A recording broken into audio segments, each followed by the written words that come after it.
ನಮಸ್ಕಾರ. News 18 digital ಕಂಟೆಂಟ್ಗೆ ಸ್ವಾಗತ. ನಾನು ಧನುಶ್ರೀ ಪೂಜಾರಿ. ವೀಕ್ಷಕರೇ, ಮಧ್ಯಪ್ರಾಚ್ಯ ಕೊಲ್ಲಿ ರಾಷ್ಟ್ರಗಳಲ್ಲಿ ಮಹಾಯುದ್ಧನೇ ನಡೀತಾ ಇತ್ತು. So at the end of the day ಕದನ ವಿರಾಮ ಘೋಷಣೆ ಆಗುತ್ತೆ.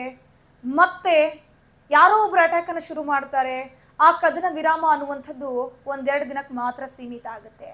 ದಾಳಿ ಪ್ರತಿದಾಳಿ ಇನ್ನುಳಿದ ರಾಷ್ಟ್ರಗಳನ್ನು ಕೂಡ ಈ ಯುದ್ಧಕ್ಕೆ ಇನ್ಕ್ಲೂಡ್ ಮಾಡುವಂಥದ್ದು, ಇರಾನ್ ಅಲ್ಲಿ ಅಕ್ಕಪಕ್ಕದಲ್ಲಿರುವಂತಹ ಮುಸ್ಲಿಂ ರಾಷ್ಟ್ರಗಳ ಮೇಲೆ ಅಟ್ಯಾಕ್ ಮಾಡುವಂಥದ್ದು, ಇದು ದಿನೇ ದಿನೇ ನೋಡ್ತಾ ಹೋಗಿದ್ರೆ ಸರ್ವೇ ಸಾಮಾನ್ಯವಾಗಿರುವಂತಹ ಒಂದು ದೃಶ್ಯಾವಳಿಗಳು ಆಗಿ ಹೋಯಿತು. ಪ್ರತಿ ಬಾರಿ ಎಲ್ಲಿ ನೋಡಿದ್ರು ಕೂಡ ಅಟ್ಯಾಕ್ ಮಾಡುವಂಥದ್ದು, ಒಂದು ಕಟ್ಟಡವನ್ನು ಉಡೀಸ್ ಮಾಡುವಂಥದ್ದು ಅಲ್ಲಿ ಅವರಿಗೆ ಸರ್ವೇ ಸಾಮಾನ್ಯ ಆಯಿತು. ಒಂದು Iran as well as Israel ಅವ್ರಿಗಿರುವಂಥ ಜಿದ್ದು ಒಂದು ಅವ್ರನ್ನ ಹೊಡೆದು ಉಳಿಸ್ಬೇಕು, ಇಲ್ಲಾಂದ್ರೆ ನಾವು ಸರ್ವನಾಶ ಆದ್ರೂ ಪರವಾಗಿಲ್ಲ ಅನ್ನುವಂಥದ್ದು. ಅಂದ್ರೆ ನಮ್ಮ ಸಾವು ಇಲ್ಲವೇ ಆತನ ಸಾವು, ಎರಡರಲ್ಲೂ ಒಂದಾಗಬೇಕು ಅನ್ನೋ ನಿಟ್ಟಿನಲ್ಲಿ ಇವರು ಎಲ್ಲ ರೀತಿಯ ವಿಚಾರಕ್ಕೆ, ಯುದ್ಧ ಇರಬಹುದು, ಮಾತುಕತೆ ಇರಬಹುದು, ಎಲ್ಲದಕ್ಕೂ ಕೂಡ ರೆಡಿ ಆಗಿದ್ರು. ಬಟ್ ಇವರದ್ದೇ ಆಗಿರುವಂಥ ಒಂದಷ್ಟು ಕಂಡೀಷನ್ಗಳಿತ್ತು. ಬಟ್ ಫೈನಲಿ ಮೊನ್ನೆಷ್ಟು ಯಾವಾಗ ಟ್ರಂಪ್ ರಾತ್ರಿಯ ಸಂದರ್ಭದಲ್ಲಿ ಇರಾನ್ ಅವರ ಕೊನೆ ದಿನ ಇದು, ಸುಟ್ಟು ಹಾಕ್ಬಿಡ್ತೀವಿ, ಇಡೀ ಊರೇ ಸರ್ವನಾಶ ಮಾಡಿ ಹಾಕ್ಬಿಡ್ತೀವಿ, ಎಚ್ಚರದಿಂದಿರಿ, ಬಿ ರೆಡಿ ಇರಾನ್ ಅಂತೆಲ್ಲ ಹೇಳ್ಕೊಂಡು ಟ್ರಂಪ್ ಪೋಸ್ಟ್ ಹಾಕಿದ್ದು. ಅದಾದ ಮೇಲೆ ಕೆಲ ಗಂಟೆಗಳಲ್ಲೇ ಬಹುದೊಡ್ಡ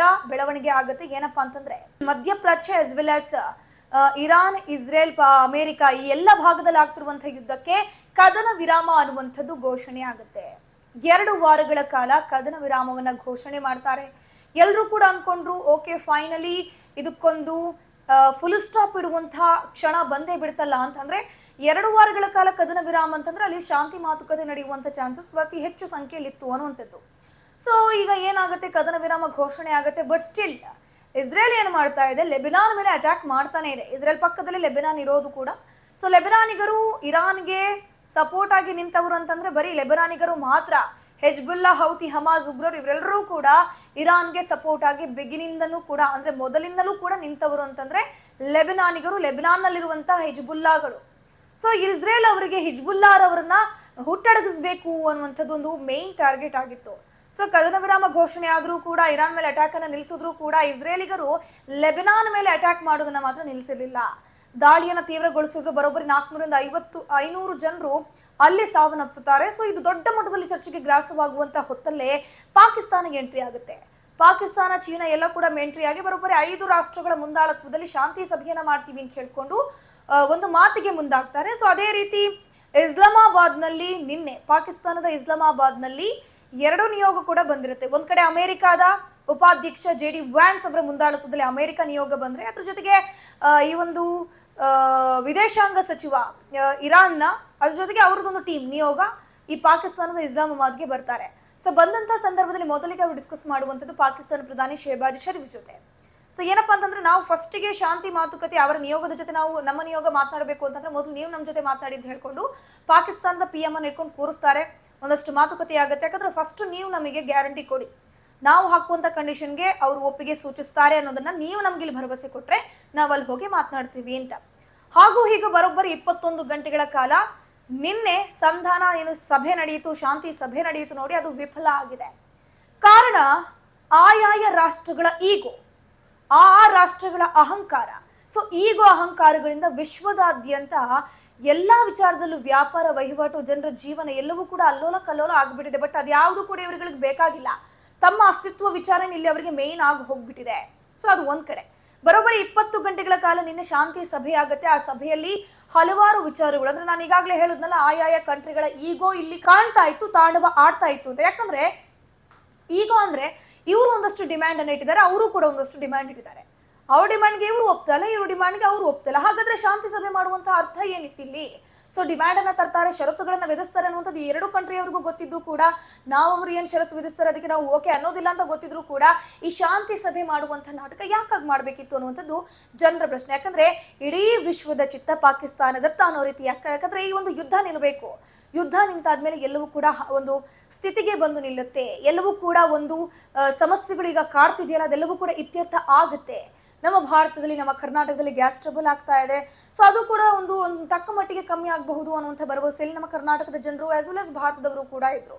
ಸೊ ಕ್ರೂಡ್ ಆಯಿಲ್ ರೇಟ್ ಜಾಸ್ತಿ ಆಗ್ತಿದೆ, ಗೋಲ್ಡ್ ರೇಟ್ ಏರಿಕೆ ಆಗ್ತಿದೆ, ಇಳಿಕೆ ಆಗ್ತಿದೆ. ಅದು ಕೂಡ ಒಂದು ಫಿಕ್ಸ್ಡ್ ರೇಟ್ ಅನ್ನುವಂಥದ್ದಿಲ್ಲ. ಅದ್ರ ಜೊತೆಗೆ ಪೆಟ್ರೋಲ್ ಡೀಸೆಲ್ ಅಭಾವ ಕೂಡ ಉಂಟಾಗುವ ಚಾನ್ಸಸ್ ಜಾಸ್ತಿ ಆಗ್ತಿದೆ. ಹರ್ಮುಜ್ ಕಂಪ್ಲೀಟ್ ಆಗಿ ಬಂದ್ ಮಾಡಿದ್ದಾರೆ ಈ ಕಾರಣಕ್ಕೆ. ಸೊ ಇಲ್ಲಿ ಎರಡೂ ಕಡೆಯವರ ಡಿಮ್ಯಾಂಡ್ ಅಲ್ಲಿ ಪ್ರಮುಖವಾಗಿರುವಂಥ ಮೇನ್ ಹೈಲೈಟ್ ಯಾವುದು ಅಂತ ನಾನು ನಿಮ್ಗೆ ಎಕ್ಸ್ಪ್ಲೇನ್ ಮಾಡ್ತಾ ಹೋಗ್ತೀನಿ. ಮೊದಲು ಯುರೇನಿಯಂ ಉತ್ಪನ್ನವನ್ನ ಏನು ಅವ್ರು ಇಟ್ಕೊಂಡಿದ್ದಾರೆ ನೋಡಿ, ಇರಾನ್ ಅವರ ಬಳಿ ಇದೆ.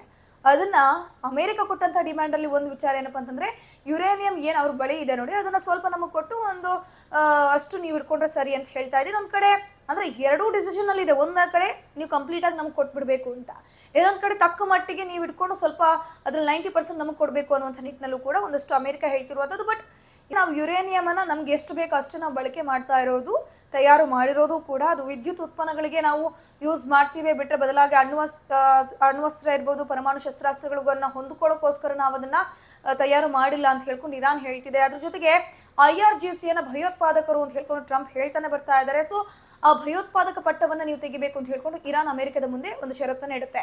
ಬಟ್ ಅಮೆರಿಕ ಅದಕ್ಕೆ ಜಗ್ಗಲ್ಲ ಬಗ್ಗಲ್ಲ, ನಾವು ಆ ಷರತ್ತನ್ನ ವಾಪಸ್ ಒಪ್ಕೊಳ್ಳೋದಿಲ್ಲ.